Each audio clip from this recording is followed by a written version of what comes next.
रहमतुल्लाहि व बरकातुहू। आज हम कर रहे हैं सबक नंबर 16 चुप की दात नज़म है। ये इसका मरकजी ख्याल और खुलासा हम सबसे पहले करेंगे। आपको हमारी वीडियोस पसंद आ रही है तो चैनल सब्सक्राइब करके वीडियोस को लाइक और शेयर करें और कमेंट करके बताएं कि हम मज़ीद कौन सी वीडियोस देखना चाहते हैं। मरकजी ख्याल की तरफ पहले चलते हैं। ताब हुसैन हाली ने ये नज़म लिखी है और इस नज़म यानी चुप की दात का मरकजी ख्याल ये है कि औरत की इज्जत और एहतराम है। शायर ने इस नज़म में औरतों की खिदमत और घर में इनकी वजह से जो रौनक और जीनत होती है इसे बयान किया है। औरत के बगैर कायनात में कोई रौनक और रंग नहीं है। इसके अलावा इसमें जो है वो औरत की मुख्तलिफ सिफात जैसा कि मोहब्बत, हया, सब्र और रजा, इफ़्फ़त, असमत बयान की गई है। खुलासे की तरफ चलते हैं।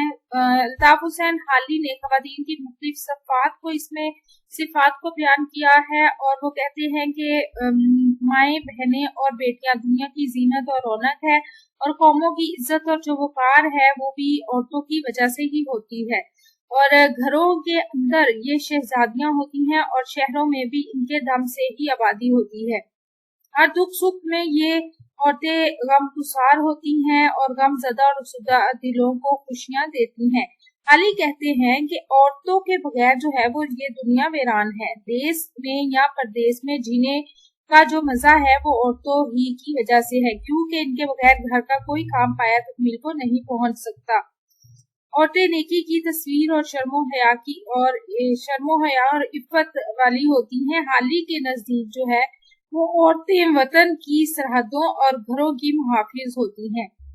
इनकी फितरत में शर्मो हया और मोहब्बत है। इनकी घुटी में सब्र शुक्र और जो है वो दुख दर्द को सब्र के साथ बर्दाश्त करना ये सलाहियत मौजूद होती है। हाली कहते हैं कि मर्दों में जो नेक किरदार थे वो कब का अपना नेक किरदार खो चुके हैं।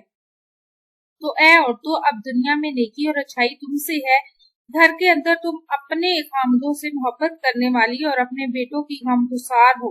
तुम्हारे बगैर घर वीरान होता है और जिस घर में तुम होती हो वहाँ बरकत ही बरकत होती है। इस नज़म में ये शायर अल्ताफ हुसैन हाली ने हमें बताया है। आपको हमारी वीडियो कैसी लगी कमेंट बॉक्स में हमें जरूर बताइएगा। चैनल सब्सक्राइब कर दें। इसके साथ ही अल्लाह ताला मुझे और आपको नेकी की राहों पर चलने की तौफीक अता फरमाए।